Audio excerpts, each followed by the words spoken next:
A lot of times people think, oh, rumination, it just makes me feel better. Does it? Like, does it actually? Does it really make me feel better?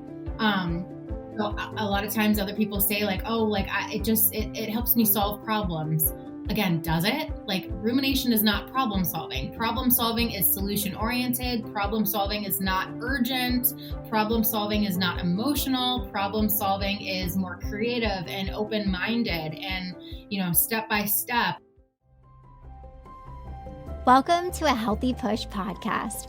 I'm Shannon Jackson, former anxiety sufferer turned adventure mom and anxiety recovery coach.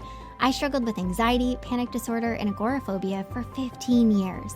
And now I help people to push past the stuff that I used to struggle with. Each week, I'll be sharing real and honest conversations along with actionable and practical steps that you can take to help you push past your anxious thoughts, the symptoms, panic, and fears. Welcome. You're right where you're meant to be. All right. Welcome back to a Healthy Push podcast, Jenna. I'm so excited. I know. I'm really excited too. This is one of my favorite topics, and I know this is going to be really, really helpful for people. Yeah. So this is not Jenna's first time to a Healthy Push podcast. So if you're curious, you can go back and listen to the original episode that she was in. Jenna is what I like to call the OCD queen. She is a therapist, is amazing at what she does. And we're going to talk a lot about, anxiety and panic, everything relating to that too. Our topic today that we're going to dive into is rumination, which is something that I hugely struggled with. I know Jenna did as well. And this is going to be so great for all of you listening. So Jenna, let's just start, because I know some people have heard the word. I feel like it's a buzzword lately. Like, what the heck is rumination? What is your definition of it? So rumination is what I define as this like cyclical thinking process where you continually go over or review or analyze the same content or same concept over and over and over and over again.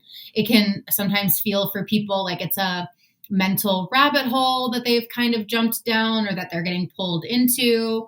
But it's all semantics too, right? Like, I actually don't think that functionally this is all that different from worry, which is kind of like where I feel really strongly that at the end of the day, like, is generalized anxiety disorder actually functionally all that different from OCD?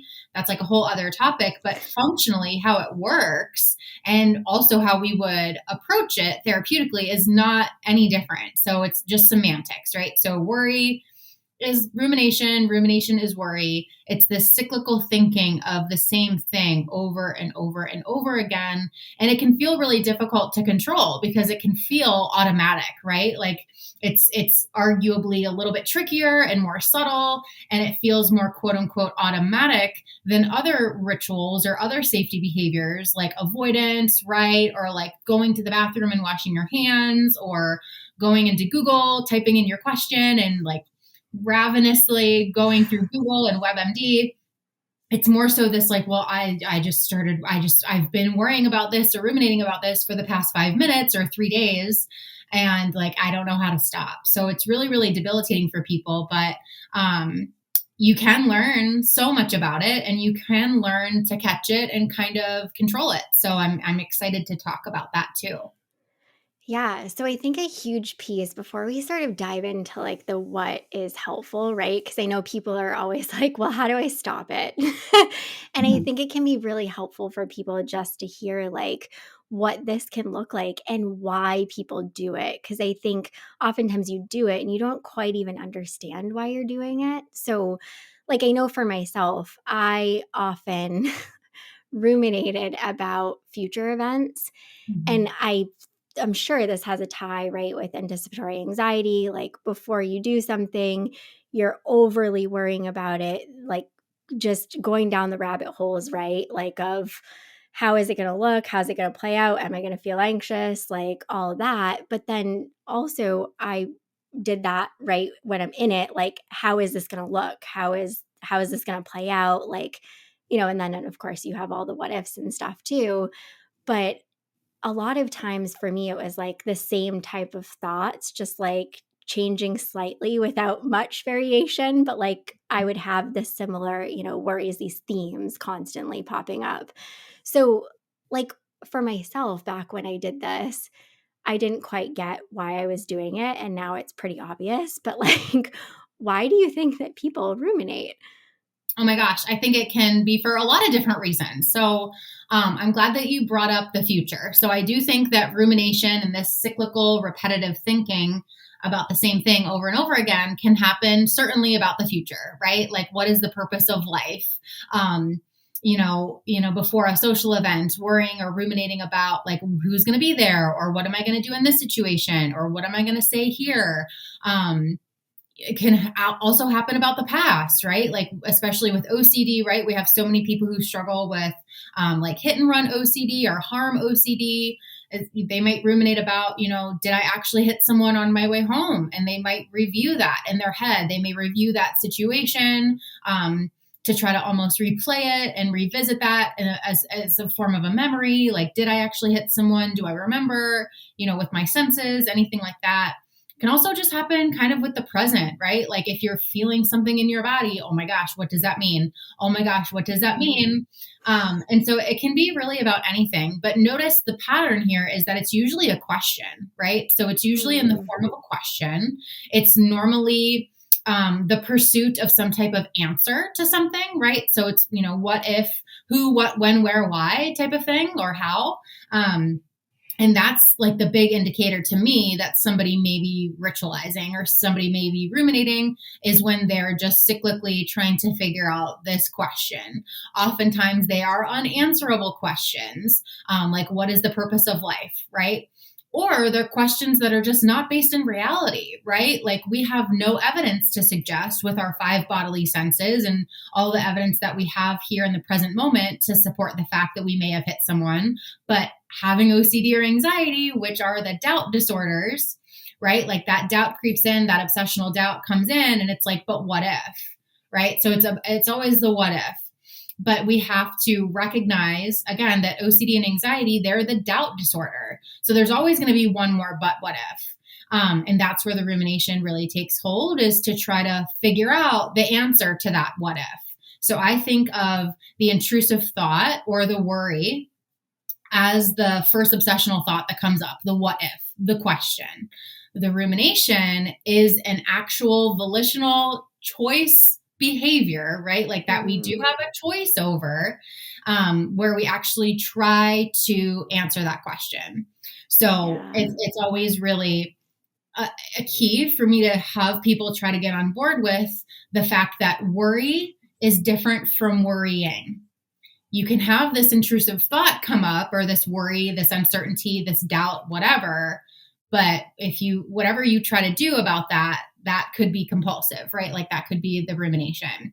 Mike Hetty, he's also an OCD professional based out of, I believe, Towson, Maryland.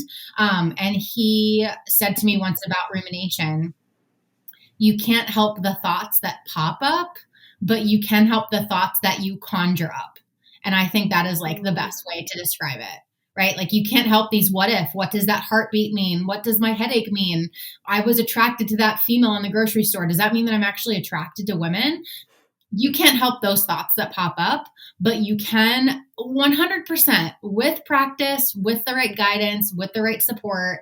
It's going to take time, but you can witness and recognize having those thoughts and making the deliberate choice to not answer them. Like, I recognize that I just had that thought about that woman in the gym, or, that I had that intrusive thought about my relationship. There I go again. There's my obsession. I'm not answering that question. And that's how you resist rumination. Oh, that's so good. I mean, yeah, and like you said, it takes practice because it's obviously not easy. It's like so easy to say, this is the best way, right, to approach it. But it's really hard to not answer, because I know like when I was, ruminating in the whole what if, like what if I get there? What if I have a panic attack? What if it's like the worst panic attack I've ever had? What will I do? Like, all of that stuff. And I would find myself answering every single question. Right. Well, then I'll handle it this way, or I'll just Yeah. call my safe person, or da da da da da. Yeah. And it's like, a lot of times people have like these positive attributions of worry, which again is semantically and functionally, I think, no different from rumination, right? So, if we are the types of people who think that worry is a good thing, if I'm worrying, then I'm preparing myself for something. If I'm worrying, then I'm being careful. If I'm not worrying, then I'm being careless. If I don't think about this enough, then something might sneak up and attack me, right? Like you have to really get real and honest with yourself about why you're doing the rumination that you're doing. And like Dr. Michael Greenberg is like the guru when it comes to rumination. He has a really wealthy, like information rich website, and he's been on several podcasts. That's Dr. Michael Greenberg. And one of the analogies that he uses is that rumination is kind of like holding on to a basketball. Like you can't hold on to a basketball and let go of it at the same time. Like you can't hold on to your like comfort level of wanting to be prepared for all of these panic attack scenarios and also let go of it at the same time. Like you choose one, or you do it or you don't. You really have to let go. And it might feel careless. It might feel like you're missing something. It might feel like you're making the wrong decision. But that's all part of the exposure, right? Like that's part of feeling the ick and sticking with it and letting yourself be uncomfortable. Because you can't, I always tell people, right? Like if the core of anxiety and OCD is the intolerance of uncertainty, right? Like that pursuit of certainty. I just want to be sure. I just want to be sure. I just want to know what's going to happen to me if I have the worst panic attack. I just want to be sure. And what we're trying to get you to do is tolerate that uncertainty more. You can't sit with uncertainty and try to figure something out at the same time. Like they are completely mutually exclusive. Yeah. Like you can't sit with uncertainty and ruminate at the same time. They are completely mutually exclusive. If you're ruminating, you're trying to figure something out, and you need to surrender that. You need to relinquish that and sit with whatever questions are lingering there. It's going to be uncomfortable. There's no magic fix. It's not easy, and it takes a lot of practice and willingness. But that's what we got to do. We got to stop trying to pursue the answers to these questions. Oh, so I love how you went into the why, because that's exactly why I did it, but didn't really realize why I was ruminating was because I was trying to prepare. I was trying to make sure that I was safe and okay and in control in every situation and every environment. And so for me, it was like a total, the more I do this, the more I'm going to make certain that I am going to be okay, that even if I have a panic attack, I have a plan, I have an exit strategy. And all of this, I didn't realize at the time, right? It was just sort of perpetuating more thoughts, more anxious feelings. And then, of course, then came the safety behaviors of like, all right, well, I am going to either avoid, or I'm going to call my safe person and seek reassurance, or I'm just going to leave, or I'm going to like look for all the exits and figure out how I'm going to get out of here quickly if something does happen. So it's like all of the understanding why you're doing it is also just as helpful as understanding what you can do when you're actually in it.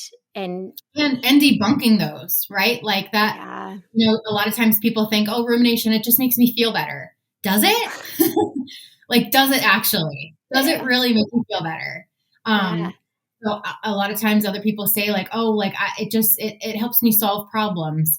Again, does it? Like rumination is not problem solving. Problem solving is solution oriented. Problem solving is not urgent.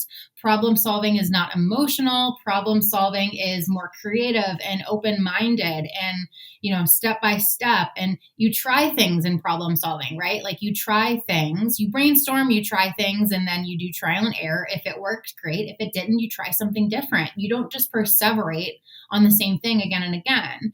So I think it's really being honest with yourself about your justification or justifications for it, and then really challenging that. Like, does that really help you? If it helped you, why are you still in the situation that you're in? And I really like asking people the question, because sometimes, if people really hardcore believe in their rumination and like it, they have been worriers their whole life, and, they it's like part of their identity. I ask them, let's not argue about whether it's whether or not that's justifiable. Is it helpful, right? Like let's get it off the table of like whether you should do it or shouldn't do it or whether it makes sense or not. Like, how is that working for you? How is that working for you? And is that good for your recovery goals? Does that get you closer to where you want to be? No, because what in that situation, in the situation that you're talking about with panic, right? It feels like it makes common sense, right? That like, if I'm scared for this thing, I need to come up with an escape plan ahead of time and think about that and think about my exit strategies and have this plan A, plan B, plan C, da, da, da. But unfortunately, when things go okay, you don't leave that situation thinking, oh my gosh, I'm a badass. I did it. I'm capable and I can handle whatever comes my way. You're like, oh my God, thank God I planned all that out. So next time you got to leave the house, it's like, hey, Shannon, make sure you plan that out again. And this time spend a little bit more time just in case. And so you're digging yourself just a horrible, horrible hole. And you're robbing yourself of learning that, hey, I'm going to this new place and I don't know where the exits are. I'm not going to like call my safe person. I'm going to see what happens. What if it might just end up being okay? Right? Yeah. Like what might happen? That's too much of an unknown, Jenna. Come on. I know. Yeah. And that's hard. It's really, really hard. But doing these things is hard too, right? Like it's hard either way. So you might as well use the strategies and implement the tools that at least promise you freedom if you can implement them. So many times people are like, oh my gosh, I can't do that. I can't not, that's too hard. And it's like, it's obviously hard for you to do what you've been doing. That's why you're listening to this podcast, right? Like it's hard.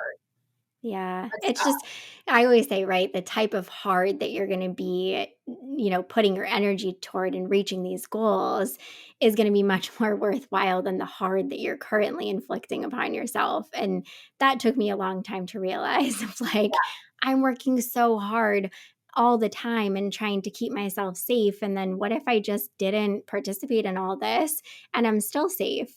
Oh, how much easier would that have been on myself? Like, amazing. But it is like, I remember sometimes literally saying to myself, like, all right, Shannon, you're not going to try to problem solve for things that aren't happening. Like, we're not doing this right now. And I remember like sitting in restaurants, in meetings, on dates, like whatever it was, like, you're not going to problem solve this. Like, there is literally nothing that you can problem solve right now. But you think, you're so convinced, like, there is stuff to problem solve. I can figure this out and it's going to mean that I'm like safe and okay. But it's just so too, I know that, this is part of it, not just the rumination before or during, but often rumination happens after events too, which can sometimes, I think, be even stickier or just as sticky because like I remember after I didn't do like traditional exposure work, but after I did things, I would ruminate on how it went and like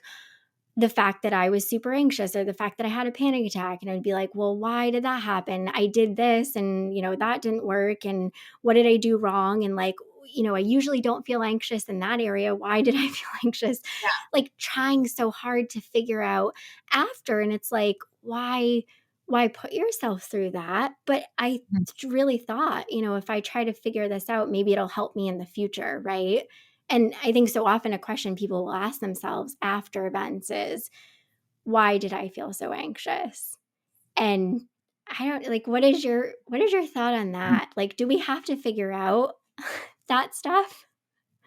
No, and honestly, research shows that as much as it feels like it's helpful, research shows again and again and again and again that this is not helpful to go back into your memory and to go back and dig up all the details.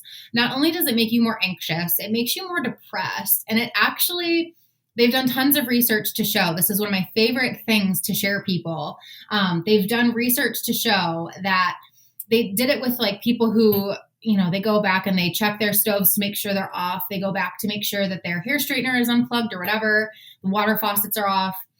You would think that the more that someone goes back and checks those things, they check 25 times, 30 times, 50 times, 100 times, common sense would tell you that the more that you check something, the more confident you would be in your memory. But that's actually the opposite. The opposite is what happens. In fact, the more that you check something, the less confident you become in your memory. So we find that people, they lock the door or they turn off the faucet. As soon as they go back and check it even one time, their confidence in their memory starts to dip. And then they check it again. And then their memory starts to dip again. And then because they're having, waning confidence in their memory, they need to go back and check again because they think it's going to fix it. And it's not. It's not. You can't argue with the facts. Like, that's science. We've studied it numerous times. And I don't care. There's nothing special about checking stoves or checking faucets. It's a repetitive behavior that we're going back to check. And we do that with our brains when we're ruminating, right? Like, it's really common for people who have OCD or anxiety to like leave a social situation or a social interaction and have thoughts about like, oh my gosh, what did I say? Like, did I offend somebody? Or, did I say the wrong thing? Did I embarrass myself? And they will review the information, the conversation in their head. They'll review what they said, what the other person said. They'll review facial, memories and expressions. The person with hit and run OCD may try to remember that route that they drove. I mean, any situation, right? Any theme, any content, you probably go back and have that temptation to go back and review it. Maybe what your doctors told you, right? Like, what if you're worried about a symptom or whatever, like go back in your head and think about all the tests and what Google said and what your doctor said. And as common sense would tell you, right? Like, you'd think that the more you go back and dig up that information, the more quality information you would get, but that's not true. You're actually becoming less and less confident.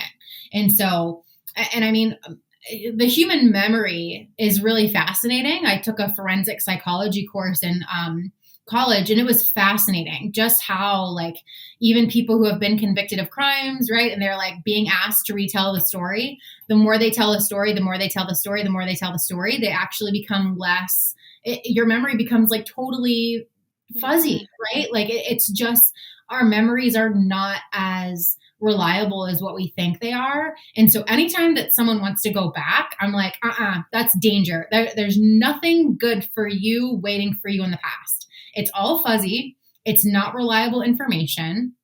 We can convince ourselves literally of things that aren't true. Just open up Netflix and watch any like true crime documentary. Tons of people confess to crimes that they didn't actually commit because police officers have convinced them of that. Our brains are not, we're really smart, but we're actually kind of impressionable.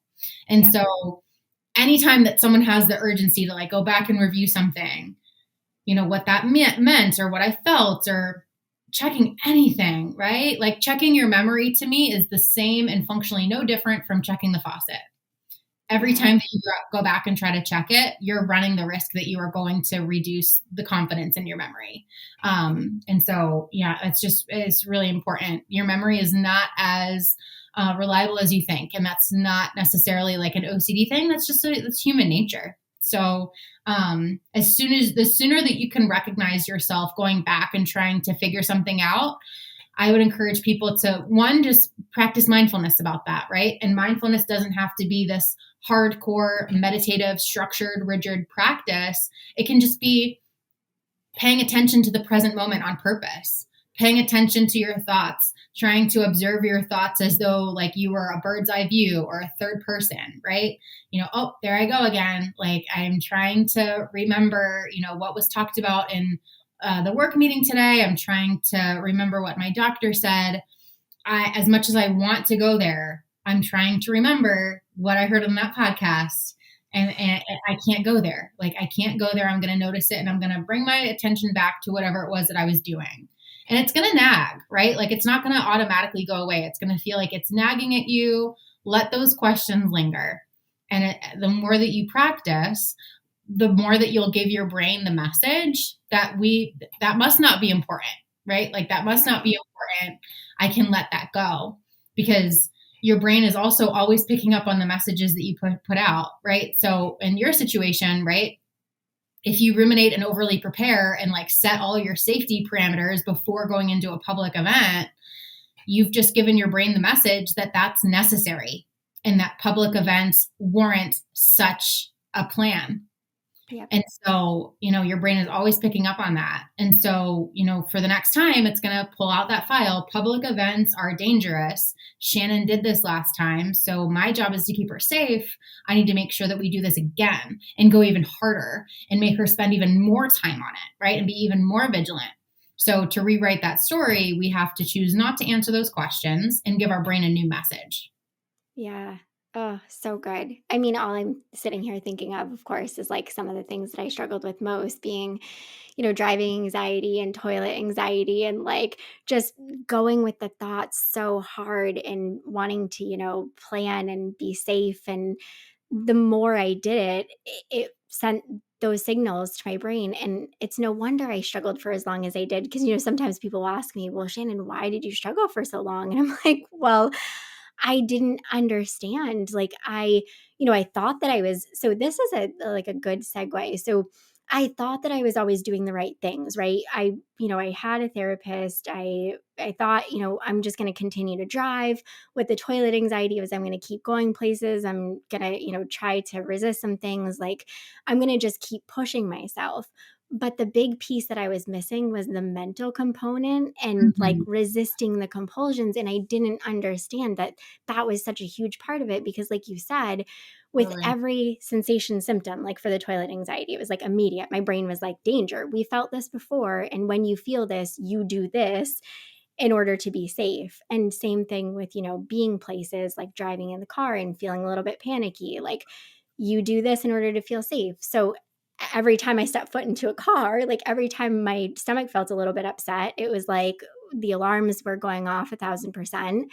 Right. And, I would begin ruminating. And I think, you share this fairly frequently, which I'm glad. And a lot of people I feel like lose sight of this and don't really understand is that exposure type work isn't just about getting in the car and doing the facing your fears and doing the hard stuff. So much Mm. of it is resisting the mental stuff. And that for me was bigger than anything because Totally. I did all the things. I drove, I went places, I did the best I could, but Mhm.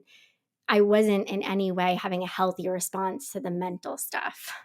Right. And the mental stuff is tricky, like it's taken me, I've been doing this since 2008. I still every once in a while, I'm like, oh my gosh, you were just ritualizing with me, weren't you? Like, oh my gosh, you really have to be on your ball. Like, you really Yeah. have to identify, like, whoa, I'm pursuing certainty here.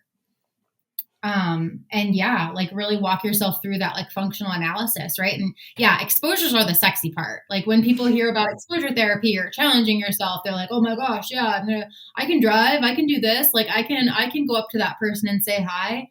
But it's like, no, the hard part is actually having a different response because you've been putting yourself in those situations before. Like you've been going to public.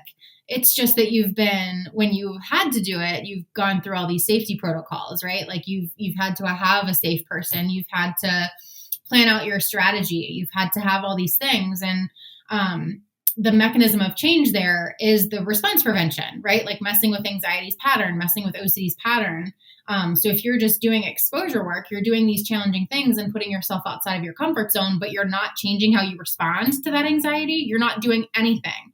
A lot of us, and my opinion as well, is that the only purpose of an exposure is to put yourself in an opportunity so that you can practice response prevention. That's really the only purpose of it. If you're not doing response prevention, if you're not messing with OCD's pattern and doing something different from what your brain is used to, you're not giving your brain any new learning. There's Yeah. nothing. If anything, it's not only potentially not helpful, it could be detrimental because you're just re-triggering yourself and creating those continued neural pathways.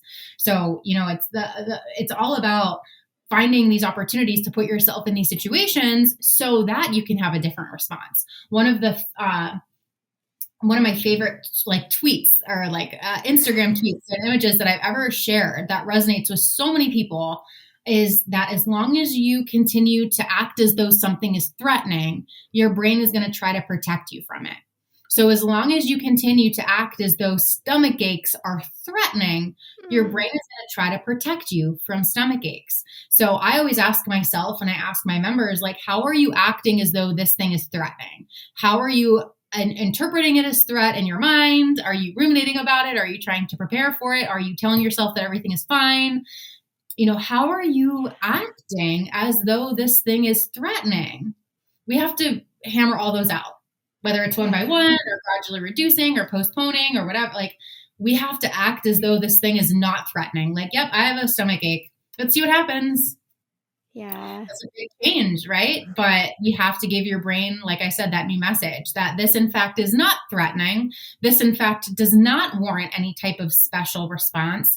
I'm going to notice it and go back exactly to what it was that I was doing, because that is so unthreatening that I'm not going to change my response to it at all. And of course, that's not going to feel authentic. That's going to feel like complete BS. Right. But that's what you have to do. That's what you have to do. And eventually it gets easier. Eventually, it might take a couple hours, might take a couple days or weeks, but eventually it will get easier and it will feel more genuine.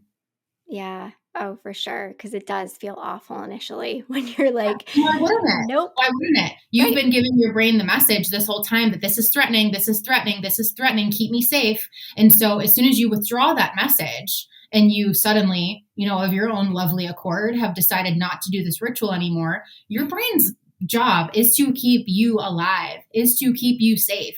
And so if you've been acting as though this thing is really scary and really threatening, it always is going to act under the presumption of just in case. So it Right. really needs continued messaging that, okay, it's okay. You can stand down now. It's not Yeah. going to get the picture right away. Eventually, that amygdala, it's a little almond shaped structure in your brain. That's all this comes down to. We need to give your amygdala some time to chill. Eventually, the amygdala will come around. Yeah. Oh, I love it. And obviously too, just being gentle with yourself throughout the process of like, you're human. This is hard. Like what you're trying to the signals that you're trying to send your brain, the new healthier ones, like this is hard stuff. And because you get resistance and because it feels really hard doesn't mean anything about you or your lack of capability to do any of this stuff. It's just really, really hard, in general, for brains to learn new things in relation to Especially anything. that things that go against what you've said are contraindicated for survival. Yeah.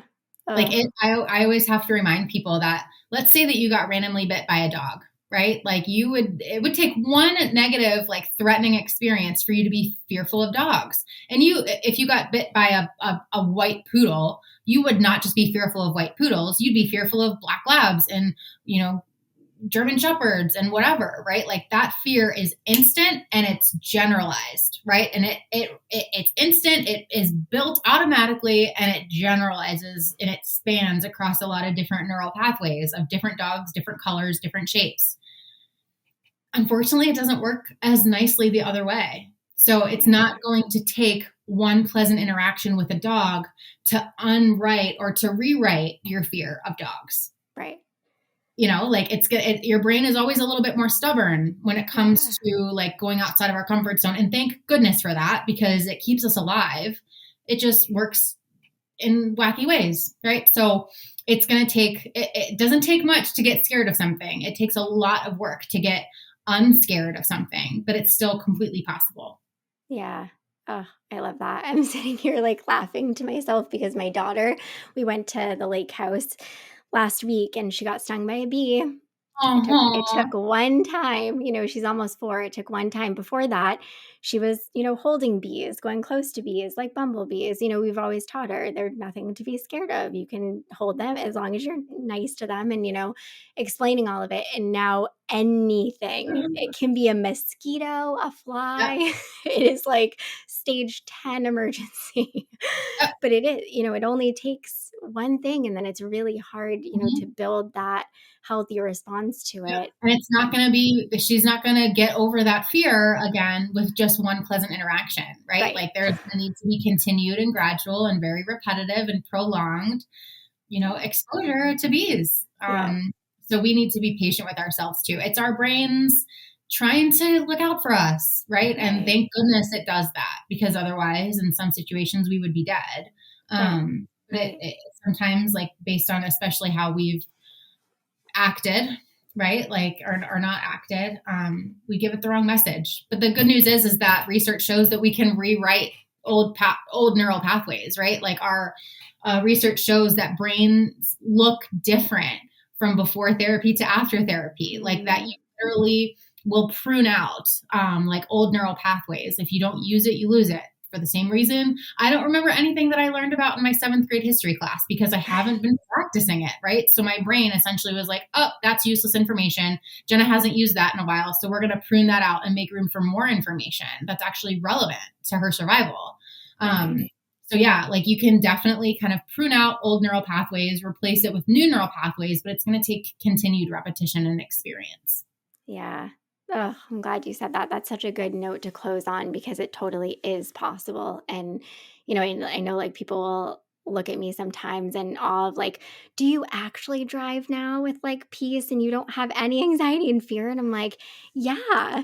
And I know it's really hard to believe because I know, I was where you were years ago and it is really hard to believe. But the more you practice, you will get to that place. It's Mhm. hard work, but it's worthwhile work. So, Yeah. And they'll get there too. They'll get there right. too. There were times where I would have never been able to do what I do now, right? Like, some of my Yeah. issues were around my son, who's 4.5. And there were days where my stomach would drop. I was so terrified of being alone with him, like, so much anxiety, so many intrusive thoughts.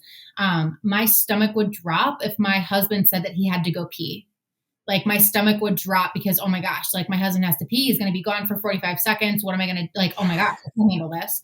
And now, like, we fly across the country together. We have, like, every 2 weeks, we have like a mom and Eli day. I am with him all the time. And yeah, like, that's not a dream. Like, we worked Right. really hard for that. We worked really, really hard for that. And we made a lot of hard decisions, but you have to get to the point where, like, you'd rather be happy than safe, right? Like, that you'd rather be Yeah. happy than fully prepared, or you'd rather be happy. And I think it too is realizing that, like, no ritual is going to keep you 100% safe, right? Yeah. Like, you can come up with all the safety plans for your panic attacks, and something random that you didn't think of could still happen. Like, you have to be willing to accept that uncertainty, as hard as it is. But yeah, it's so treatable, and it's so Yeah. responsive to new learning. Our brains are really incredible. Yeah. Absolutely. Oh, well, Jenna, thank you so much for coming on again. And I really appreciate it. I know this is going to be so helpful. And if people want to find and connect with you further, where do they find you? Absolutely. So that you can find me over on Instagram. I'm at Jenna.Overbaugh on Instagram. I also have a podcast called All the Hard Things. Oh my gosh, I should have you on there. I can't believe I haven't had you on there yet. Yes. We need I would to. love that. Yes. That's amazing. And yeah, I'm also over at No CD. So if anything that you hear about has resonated with you and you want to learn more about it, come find us on Instagram at Treat My OCD, or reach out to us at www.nocd.com. Happy to help people get connected with a therapist. I'm only licensed in a couple places, but happy to, always educate more about this. I think it's so important. Yeah. And you do an incredible job. So thank Thank you. you. Thank you so much. And before I end this episode, I want to mention that I'd really appreciate it if you shared this episode or any others with somebody who you feel could benefit from what I share here. You sharing these episodes is what helps me to reach and support others who need it. And if you have an extra minute in your day today, I'd also really appreciate it if you could leave a rating and review over on Apple Podcasts. I read every single review, and this too is what helps me to help more people to heal and overcome. All right, until next time, friend, keep taking healthy action. I hope you enjoyed this episode of A Healthy Push. If you want more, head on over to ahealthypush.com for the show notes and lots more tips, tools, and inspiration that will support your recovery. And if you're hoping for me to cover a certain topic, be sure to join my Instagram community at A Healthy Push and let me know in the comments what you want to hear next.